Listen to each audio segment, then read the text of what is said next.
everyone, I'm Mr. McBrien. This is SCH4U, Standard Reduction Potentials.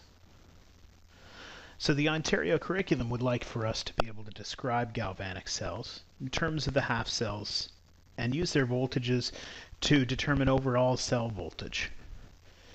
And they also would enjoy for us to be able to talk about the hydrogen half cell and how it's used as a standard reference. And that's what we'll talk about today.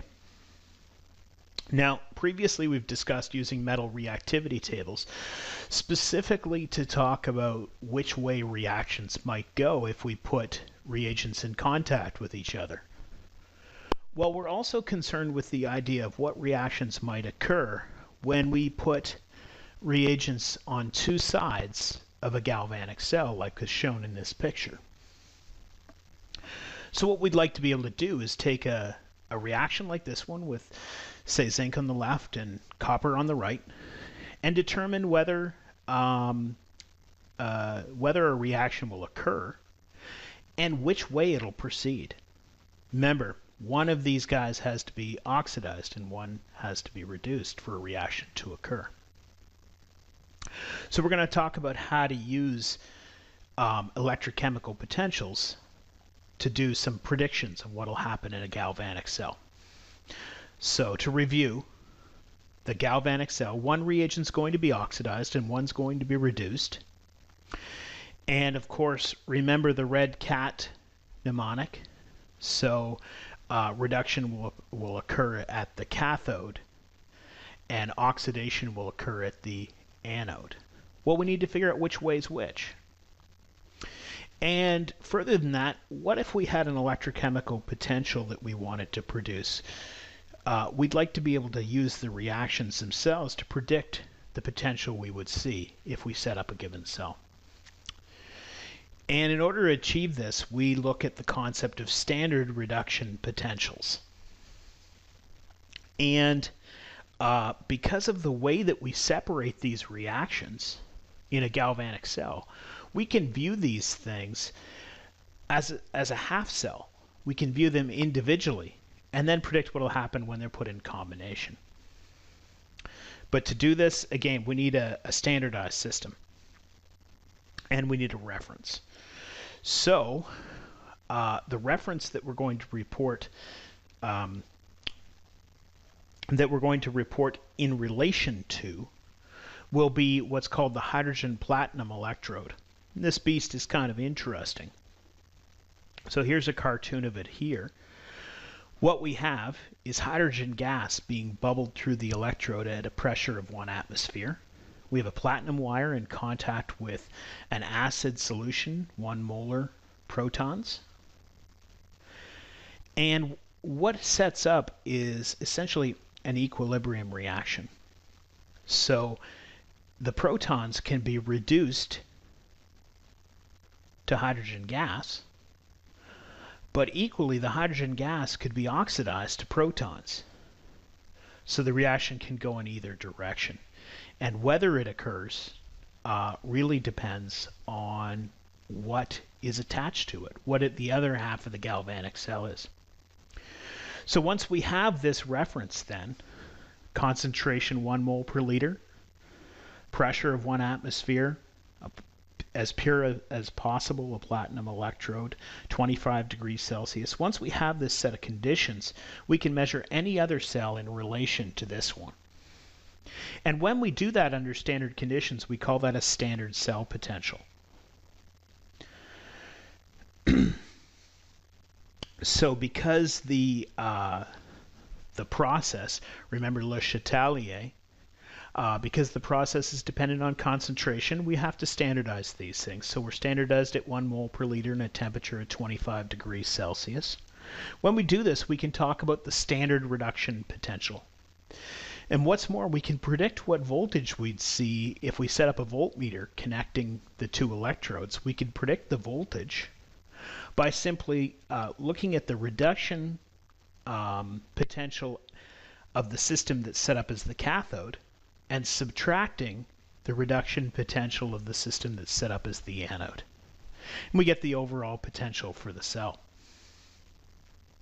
Now we could always set things up in relation to the standard hydrogen electrode, but that may not always be practical. We may not have a canister of hydrogen gas kicking around, of course. So what we do is we use the standard equation, and we measure everything against hydrogen once, and then after that we can make a conversion using that equation. So let's look at some example standard potentials. So people have been nice and characterized all of these half cells for us. We can see this table is a subset of the ones that are on the handout that you received on Classroom. We can see at the top the half reaction fluorine gas reacting with electrons to form fluoride ions has a very high potential. We slide all the way down to the bottom. Lithium, accepting an electron, has a very low potential. Now, what does that number mean? Well, the higher, the more positive that number is, the stronger oxidizing agent that stuff is. So fluorine gas is a strong oxidizing agent. And lithium ions are a strong reducing agent. So this gives us a measure very similar to that metal reactivity table. Okay, and in one way to look at these reduction potentials, it's a measure of the species' desire to gain electrons. So fluorine gas really wants electrons. Lithium ions, they can take them or leave them. Okay, so using these standard potentials, we can do things like predicting whether a reaction will proceed, whether it's spontaneous, based on a very simple arithmetic calculation. So for spontaneous reactions, the standard potential, we will find the overall potential for the system will be greater than 0. For reactions that are at equilibrium that will not proceed, we'll see a potential of 0. And you can probably anticipate this. For reactions that won't proceed or will in fact proceed in the opposite direction, they'll have a potential less than 0. So let's look at an example of this then. We can look at a cell that's been constructed with a mercury metal electrode in contact with aqueous mercury sulfate at the cathode, and calcium metal with calcium sulfate at the anode. Now, if we look at this under standard conditions, the question is, will the reaction proceed spontaneously? Well, so what we want to do is obtain the reduction potentials for these half cells.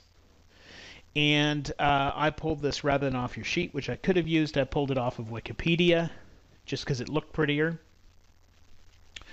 We can see our mercury reaction here has a standard reduction potential of positive 0.8 volts. Now, in contrast, our calcium reaction has a potential of negative 2.9 volts. Now, what's interesting here is you notice how the other ion, the sulfate, isn't mentioned.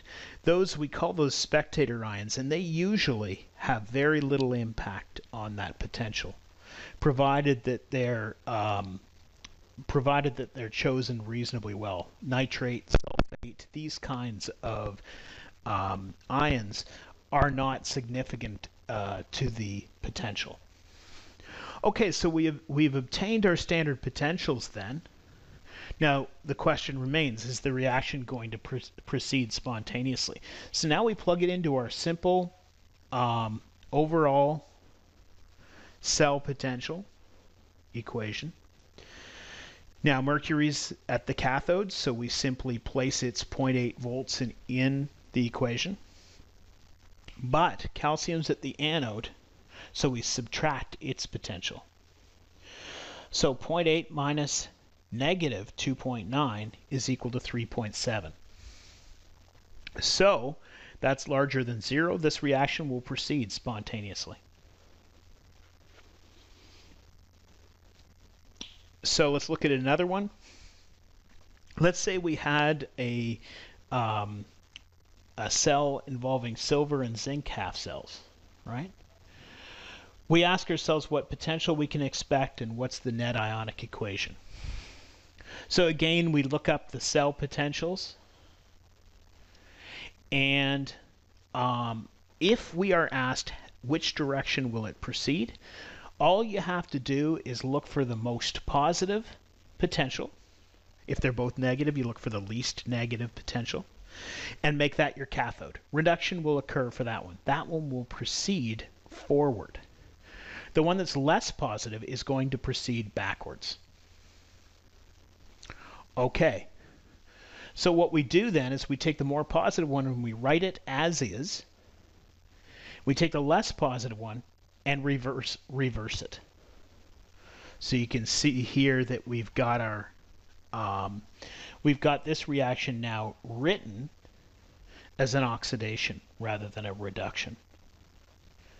And this is the direction that we can expect it to proceed. So then all we have to do is balance the equation, of course, according to the electrons like we've done many times in the past, add them together, and we get our net ionic equation. Now, we still were asked what the potential was. Now there's a trick here. We had to multiply by 2 for the in order to get the right number of electrons from silver. You've got to resist the temptation. Do not multiply the potentials by 2. That potential is per electron. If you remember, it's the energy per electron. So don't multiply it by 2. Simply leave it as is. So 0.8 minus negative 0.76 is about 1.56 volts. So to say it one more time, do not multiply the potentials by 2 because there's 2 electrons. If you do, you'll get the wrong answer. Okay, so it might occur to you, what if our concentrations aren't 1 molar? What if it's not standard conditions?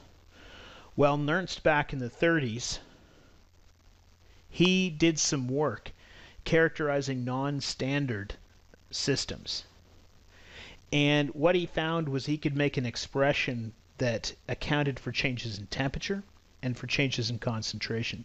I've simplified out the change in temperature, but it's useful for us to look at what effect concentration has on those potentials. So this is his equation here.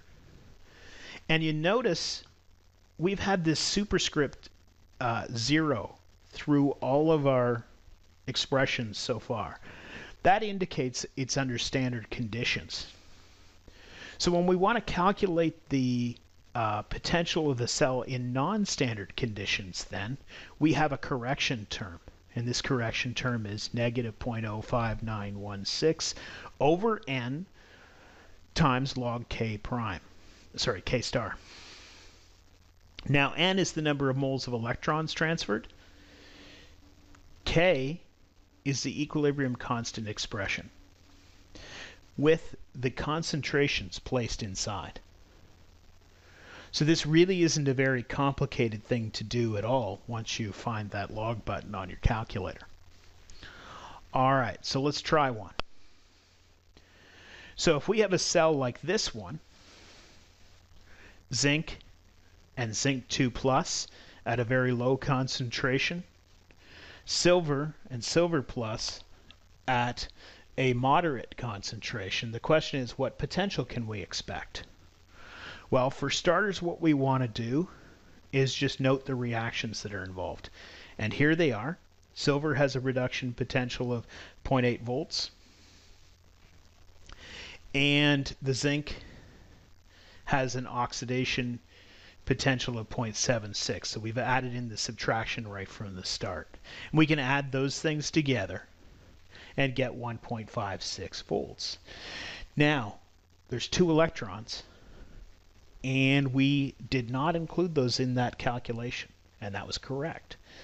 But now we do need to keep those 2 electrons in mind for the second part of this thing.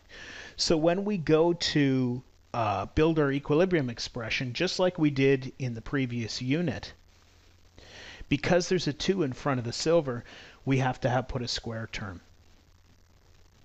And so that square term becomes very important to getting our correct answer here, of course. So K star is just the concentration of zinc 2 plus at 0.001 molar divided by the concentration of silver plus squared. And some quick math will get you through to figure out that the answer to that is 0.1. So log of K star then will be log of 0.1, or what, -1. At any rate, when we plug all this into our calculator, then we get an answer of 1.59 volts. So that change in concentration didn't have a very large effect on the potential, but it was a measurable effect. Okay, to summarize then, we report the standard half-cell potentials compared to a standard hydrogen electrode. When we do this, we can relate them to each other based on that simple overall cell equation. Conditions for those cells includes 1 mole per liter concentration, as well as 25 degrees Celsius, etc. And the Nernst equation will allow us to correct if we have non-standard conditions. Okay, so the homework, go ahead and work your way through the worksheet, and don't forget you've got a reduction potential table on the classroom. If you use an online resource for this, you may see slight departures from what's in your reference table. And so just be aware that your answers versus mine might be slightly different if you don't use the classroom resource. Okay, thanks everyone. Have a wonderful night.